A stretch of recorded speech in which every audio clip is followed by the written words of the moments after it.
Hey, marketers. I have two burning questions for you today. Where are you on your AI adoption curve? And where is your company on your AI maturity curve? I hope by now both of these questions are on your mind and that you are moving forward. Otherwise, robots may be coming for your job. Welcome to Unprompted, a podcast about AI marketing and you. I, of course, am Pete Housley, Chief Marketing Officer at Unbounce, and Unbounce is the AI-powered landing page builder with smart features that drive superior conversion rates. We have big news today, and thanks to our listening audience, we've reached a new milestone with over 30,000 downloads. Super exciting, and we're happy to be building this movement. Today is episode 8, and we are reprising a fan fave.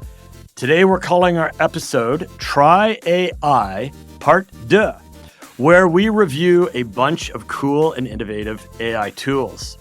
Our first Try AI episode has been our most downloaded episode to date with over 10,000 downloads, and so we thought we would bring you more tools. And to be honest, tools I think I'm actually going to deploy here at Unbounce. I'm also super excited to bring back today our very special guest, Saba El-Hilo, who is our SVP of Data and Engineering, who has a really good eye, and I might add an extra level of scrutiny for our AI tool review. But before we bring on our guest, I want to introduce my co-host today. Today I'm joined by one of our future leaders of Unbounce, Banafshe Salehi.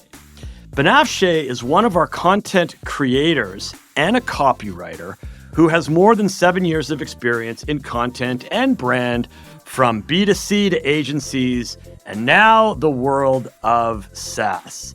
She is a creative strategist through and through, working on conceptualizing marketing campaigns, white papers, multimedia projects, and so on. But I'm hoping and assuming that in the last week or two, Banafshe has played the role of AI researcher. Banafshe, welcome to the show as my co-host. And what is on your AI mind these days? Thank you so much for having me, Pete. You definitely flatter me too much, I have to say. I've been loving adopting the AI researcher personality. So for me, I'm a content creator and creative, and I have this secret obsession with pop culture. So it's been really interesting to see all of my interests intersect in the current writer's strike, actually.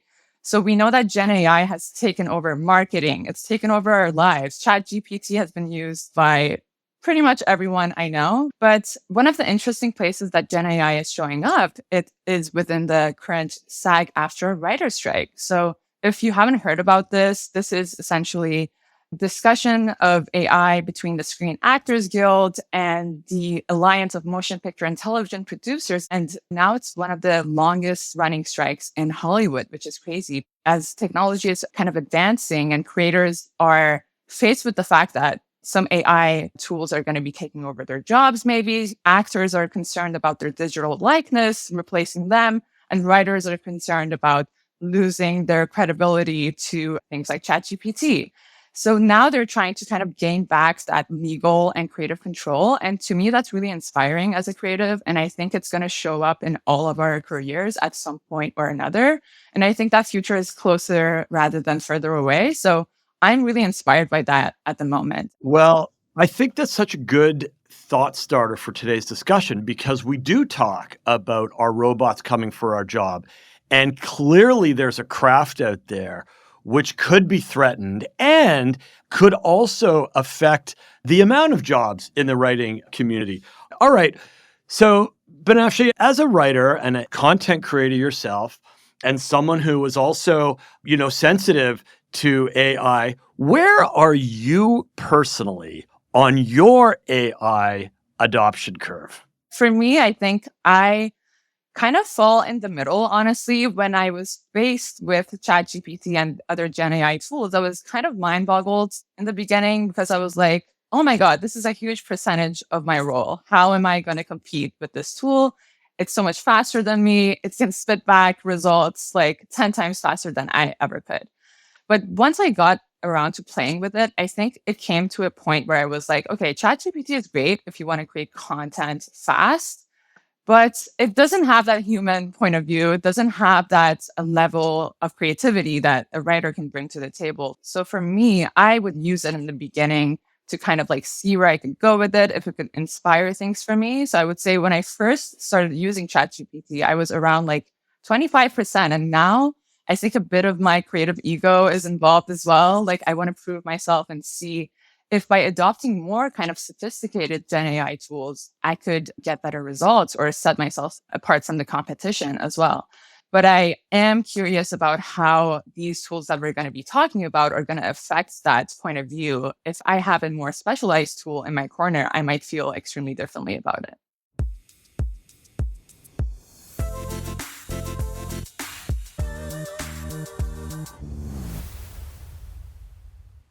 All right, let's shift gears a little bit. And what we try to do in each episode is just reprise some of the stories in the news.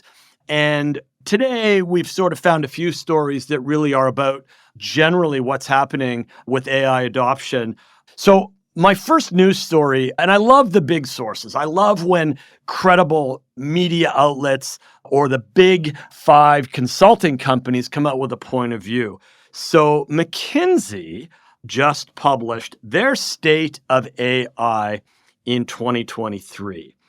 And their findings, fact, not opinion, is that roughly a third of professionals in tech and communications and a quarter in business, including finance and legal, are regularly using Gen AI in their work. Now, just think, when we started this journey 4 or 5 months ago, there was no scenario that companies were at 1/3 or a quarter of adoption in their work.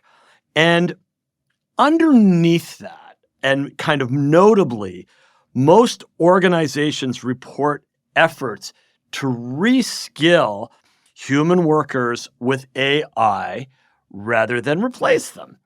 Saba, why don't you just give us a little bit of an overview about reskilling, because we've talked about prompt engineers, but tell us a little bit about how your team might be reskilling to embrace AI.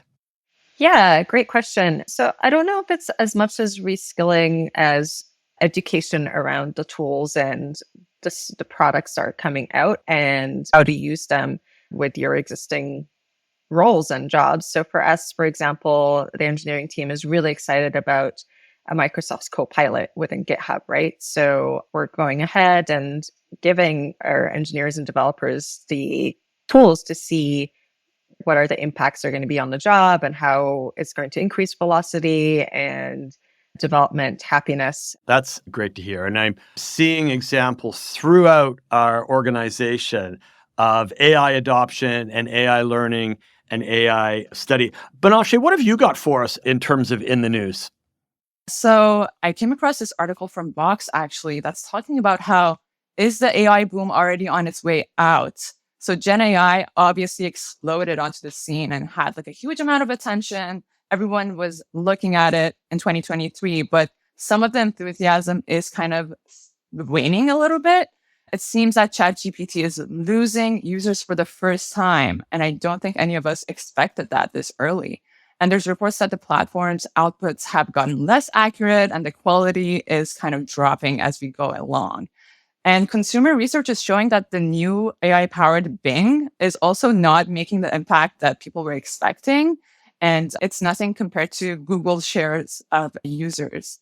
So it's really interesting to think about, because when you think about other tech advancements like the metaverse or crypto and how quickly they entered into the general consciousness, they pretty quickly exited also. Like no one is talking about the metaverse anymore. So there's this question of, Is the AI boom kind of on the same trajectory, or does something need to change here?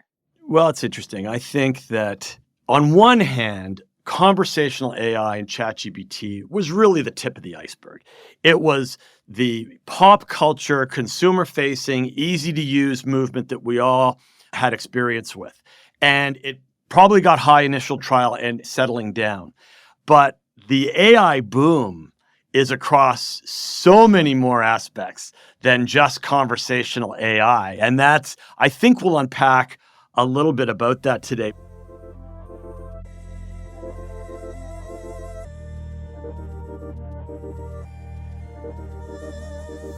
Let's just segue into when we think about AI or generative AI on its own, it's cool, but it needs to solve a specific problem for marketers or for business users. So I do believe these specialized tools will help us work smarter to solve problems. So with that in mind, Banafshe, would you be kind enough to introduce today's episode and theme?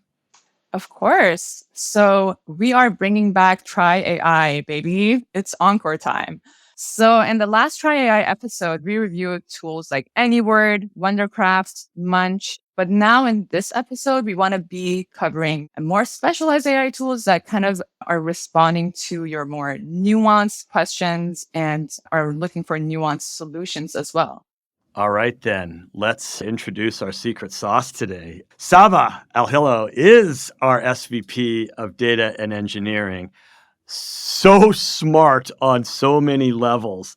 And Saba's career includes over 10 years of engineering, building top-performing and innovative products. She has a deep experience working with big data, machine learning, technologies, and web applications. So, Saba, what's on your AI mind these days? And I also want to hear about your thoughts on Google's announcement yesterday. What happened is that Google has unveiled a torrent of AI tools directly aimed at large business, including a souped-up version of their Duet AI assistant. Yeah, I mean, I think that's top of what's on my mind coming out from yesterday and today. So I don't know about you, Pete, but I spend a lot of time writing docs, announcements, putting together slide decks, it's part of the job.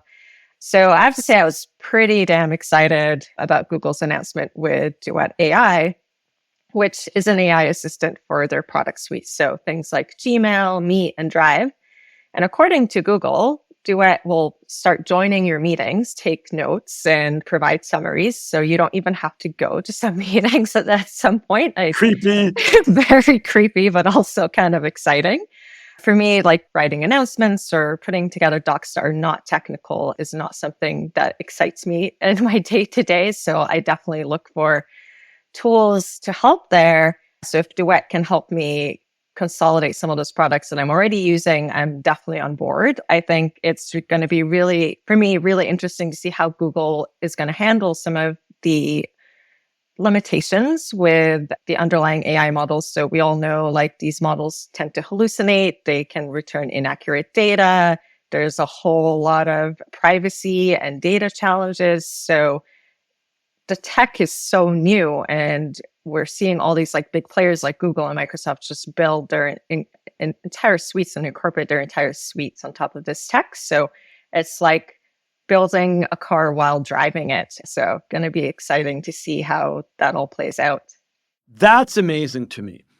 I love the ability to use conversational AI to pull together data sets, because my expectation of all of my marketers are that they rely on data to make informed decisions. Not everyone does know how to shape data, but they might know how to ask questions about what data would solve. And so we are seeing that Google is really stepping up to this idea as well.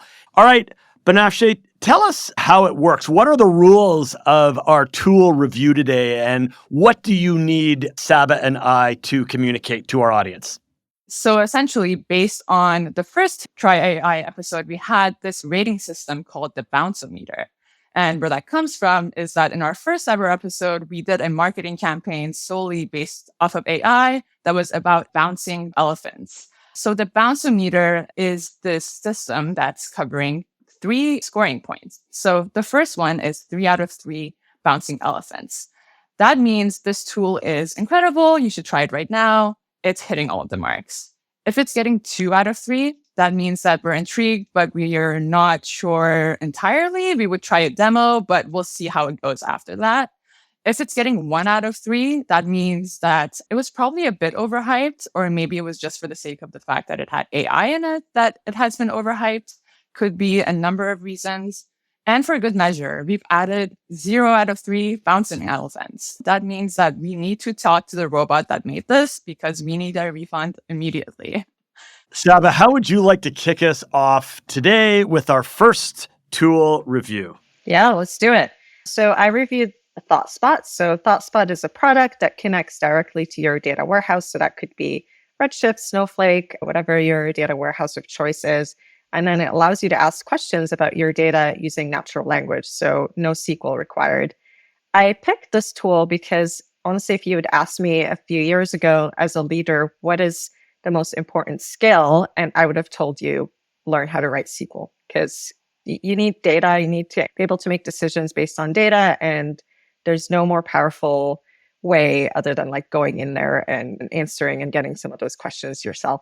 So yeah, sign up for the free trial, and they have a demo data set in there that you can ask any questions against. And I have to say, I was really, really impressed. Again, granted, it's a very small data set. It's a very clean data set. It's made for the demo, but I was able to ask it all kinds of different questions, such as revenue, product specific questions. What's neat is all the responses came back visualized as a graph and already ready for you to add them to a dashboard that you can share with the rest of the organization.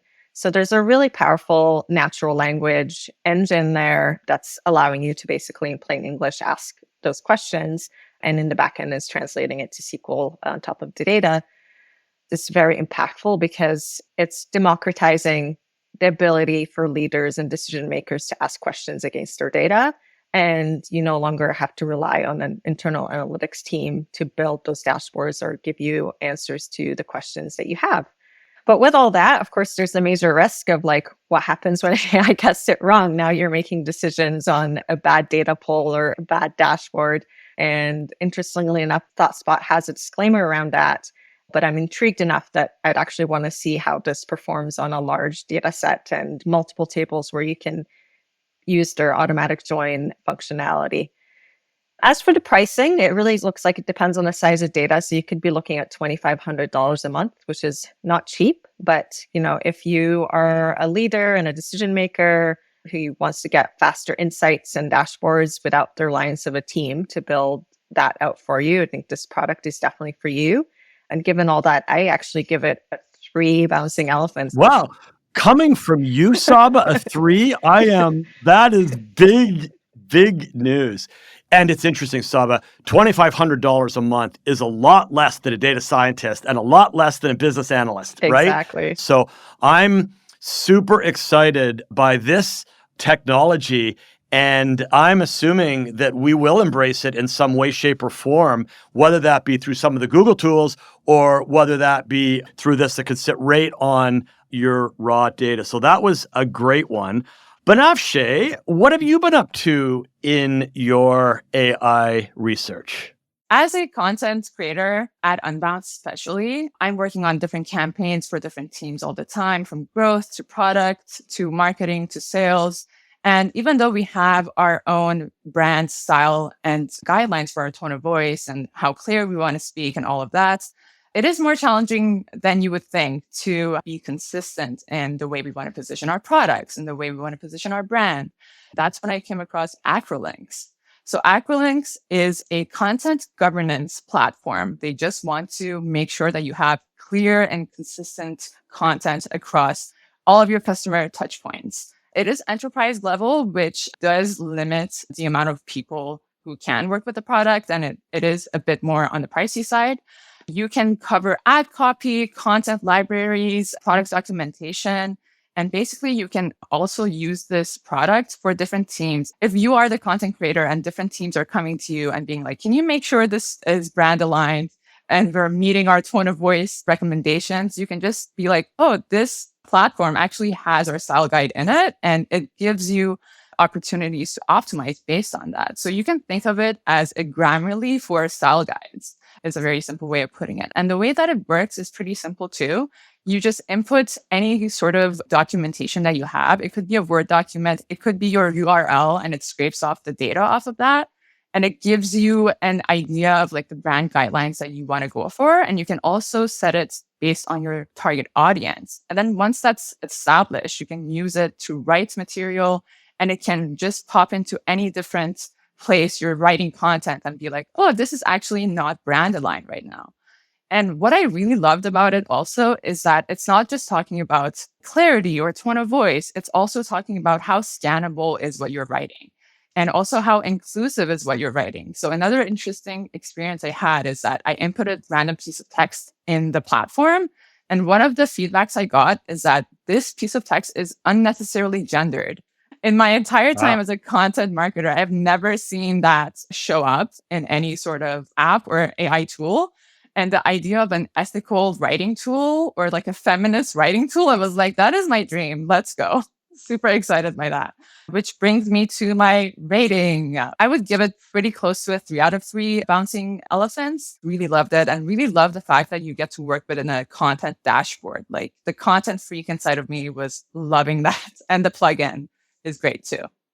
Okay, my turn. I sat down with our director of revenue ops a week or so ago and asked her what she thought the next bastion of AI-powered tools or marketing automation would be for Unbounce. She unequivocally came back and said lead scoring.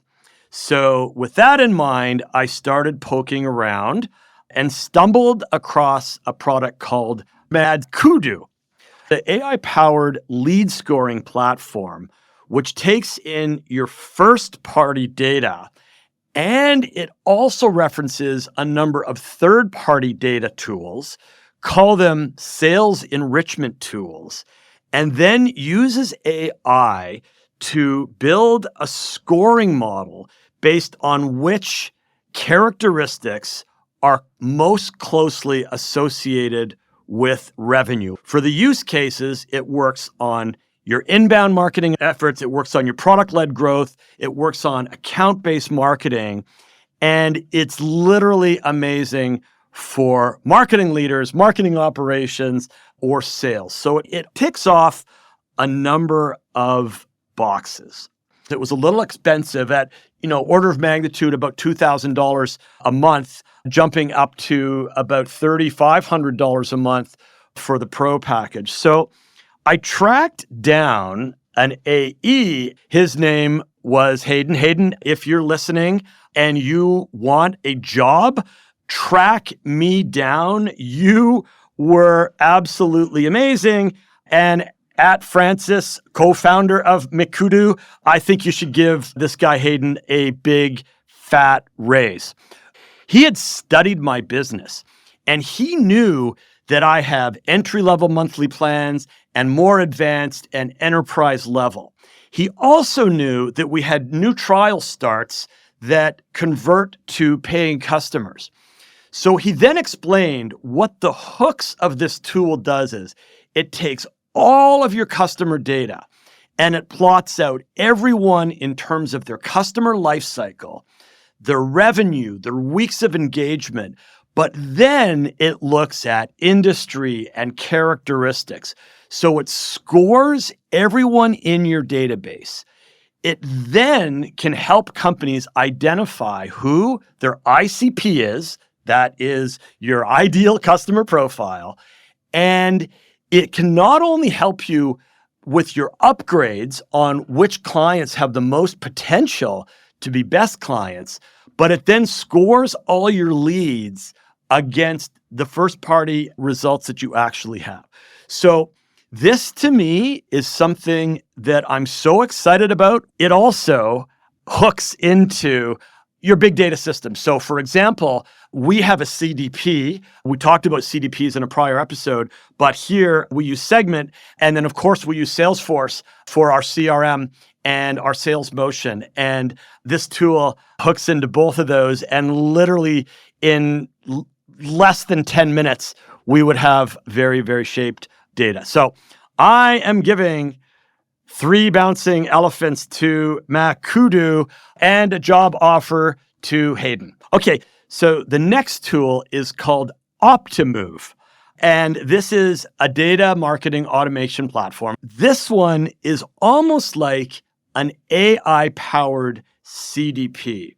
So essentially what it does is it takes in your customer data from all your channels and journeys, call that an event tracker. It's very similar to what our own CDP would do. It would have all the information. But then what it does, it uses that data to predict future behavior, and it then has ad serving capabilities. So for example, it builds insights on the prospect or the marketing journey.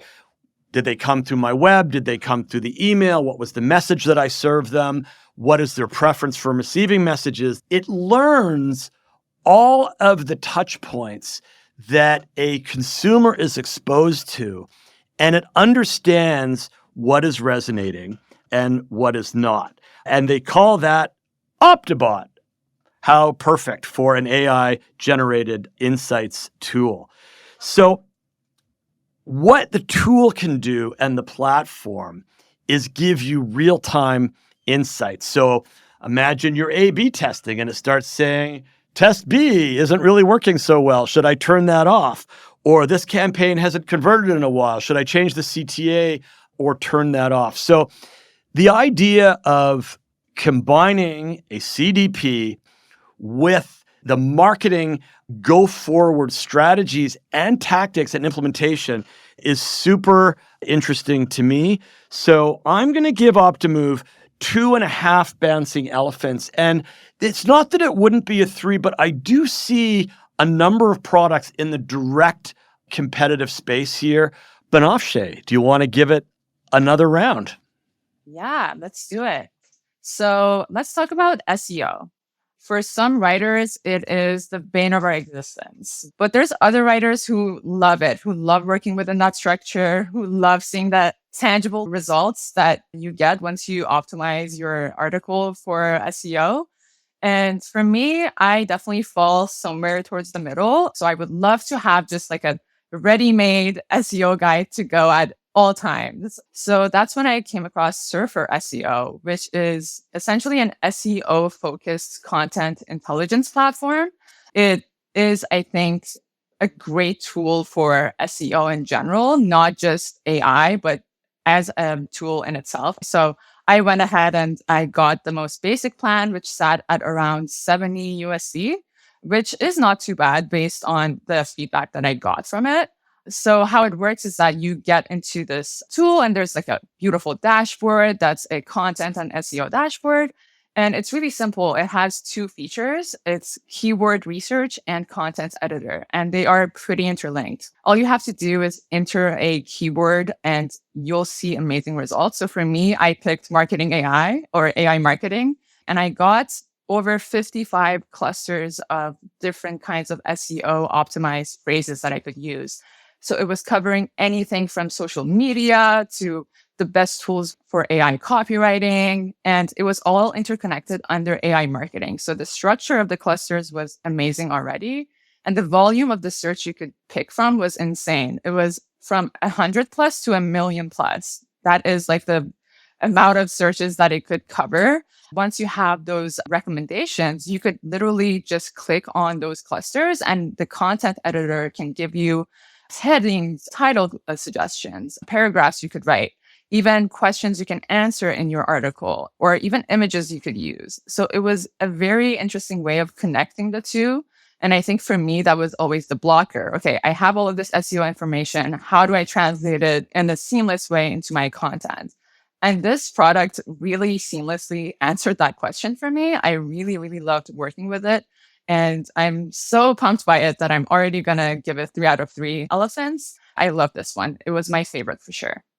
Banafshe, thank you for your SEO savvy. As a performance marketer, when any of my content team come back with that thoughtful an approach to SEO, it's music to my ears. And I'm not sure what our listening audience, what their mix of direct versus paid traffic is, but our organic and direct traffic at Unbounce is about 65%.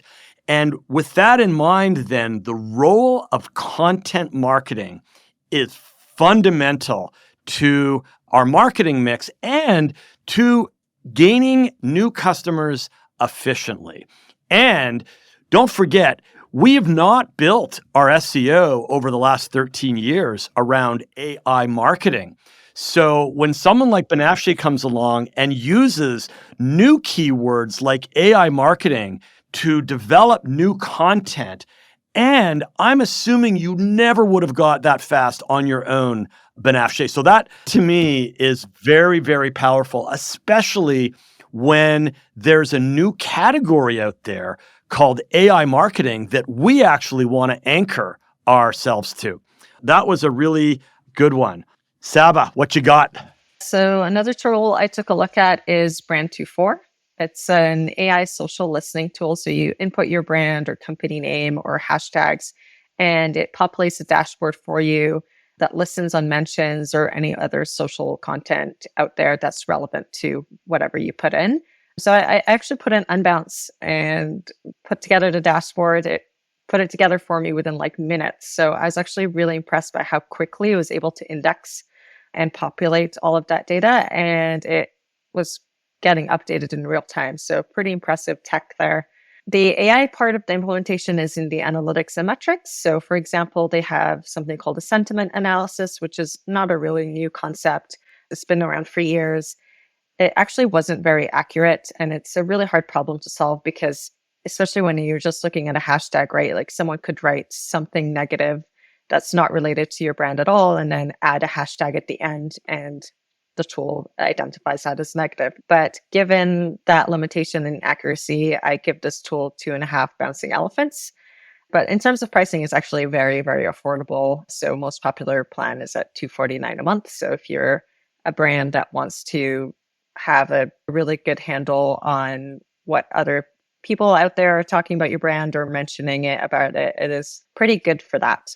It's really interesting, Pete and Saba, because that is how I started my career, actually. So around like a decade ago or 7 or 8 years ago, I was very interested in content marketing and copywriting, but the closest, most adjacent thing was social media at the time. So I spent many hours a day going through DMs, switching from platform to platform. And I can tell you, this tool would have been extremely helpful at that time. And that's what we're talking about. These AI tools are time saving to free you up for the other stuff. So when there's a mechanical task or a repetitive task, like you just talked to, Banafshe, this is amazing. Like literally Saba said, you do your inputs and the info is at your fingertips. And now you can act strategically and proactively without having to do that repetitive task. So that was a great point. All right, bring us home, Banafshe, with our last tool of the day. All right, let's close it out with a topic that I personally am kind of conflicted about. So competitive intelligence or competitive analysis is something that any company has to do. And if you work within an agency specifically, that's something that I was very all deep in. I'm not a spreadsheets girl, and I was spending full-on days and weeks researching different brands and competitors and putting together spreadsheets, color-coded, do the most minute detail about each brand. And it was a little bit of a time killer for me. So when I was looking around for tools that would cover things like competitive intelligence, I came across Crayon. So Crayon is an AI-powered competitive intelligence platform, which I think is the first time I've personally heard of such a tool. So I think they're really tapping into a new space in the market.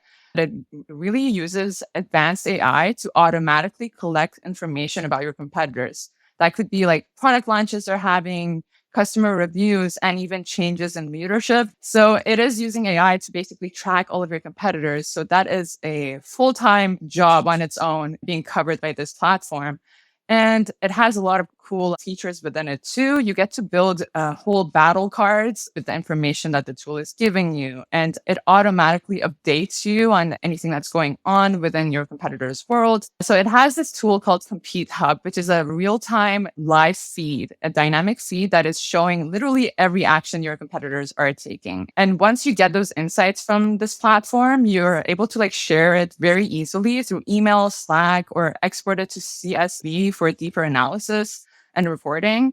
In terms of pricing, it is custom, so you have to be reaching out for an inquiry. I would give it 2.5 bouncing elephants, only because I'm not in the weeds when it comes to competitive analysis as much. So I wouldn't personally invest in it on that level. But if that is a main task that you're up to, I think it's a great investment. Well, Banafshe, marketing 101, fundamental table stakes are know your competitors. And we as marketers need to know every move they make on pricing and features and competitiveness. Otherwise, how do we defend ourselves? We obviously keep very, very detailed records about our competitors. And that is run by our product marketing team here at Unbounce. And I'm not sure how often they update it, whether it's quarterly, but it sounds like in this case, we can do it in real time. So as we wind down today and I try to think about the episode during the episode, our theme today has been specialized AI tools. And I do believe that's where we're going. I am going to take it upon myself to see what a specialized tool can do for lead qualification. And I look forward to going on that new AI journey to see if we can drive superior sales results and lead conversions. Saba, what is your takeaway on today's episode? The curiosity is still there on a lot of the limitations behind, these models. And what I'm really curious about is, as we use these products and demo them as a first pass, really, really exciting and interesting, right? I think for me, the question is still about the harder use cases. And as we integrate closer and bring harder problems to these products and tools, are they still going to be useful? So let's throw some really hard things at these tools and see what happens. We could easily rebadge this entire series and call it Curious AI. Absolutely. I think that curiosity should be at the mind of all marketers and good business people. And I really appreciate you reminding us of that curiosity. How about you, Banafshe? What's your takeaway today? Yeah, I think it's really interesting because as we were talking about in the beginning of the episode, I kind of reached the end of my rope when it came to more generalized AI, things like ChatGPT. And it was a little bit concerning that quality was kind of falling through the cracks and no one was seemingly caring about that. And I think the writer strike was also another example of that. So I had this slight moment of being a bit more hopeless towards the creative career paths. But I think now that I've played around with more specialized AI tools, I think there is a lot of value to having a person who is specialized use those specialized tools. They are not that easy to pick up. They need investment. They need time put into them. And I think they open up a lot of avenues for content creators like myself. So I think, Pete, we should change the name of the episode from Try AI to Try Specialized AI. That's, I think, the real name change that needs to happen here. Good conclusion. All right, both. I have to tell you that I am feeling energized. I really loved the intellectual stimulation here and the banter and the thoughtful contributions that both of you had. And with that in mind, let's call that a wrap. That was Unprompted, a podcast about AI marketing and you. This podcast is brought to you by Unbounce. Most AI marketing tools are kinda the same. That's because they're built on the same generic machine learning models, and they get you generic results in your marketing. Unbounce is different. It's trained on data from billions of conversions, which means it gives you content and recommendations proven to get you more leads, sales, and signups. If you're a marketer or just someone doing marketing, you need Unbounce. You can build beautiful, high-converting landing pages for your ads and emails, plus get AI copywriting and conversion optimization tools, all powered by more than a decade of marketing data. Get the most conversions with Unbounce. Learn more at unbounce.com/unprompted.